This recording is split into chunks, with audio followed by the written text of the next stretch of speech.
when I first announced that I was running, I said it's time for a new lens and new leadership and a new approach. And so everyone would say, is that lens about your being a Black woman? And certainly that informs and it shapes my identity.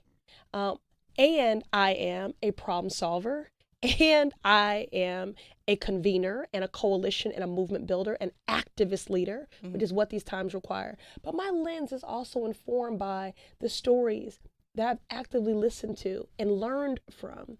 And I've been cooperatively governing with community for the last 8 years. Every legislative victory, every law I've passed, back to your legislation point, was informed by the people. Right. So we don't have to, we don't have to be quizzical and sort of scratch our head. Well, why do any of these policies work for the people?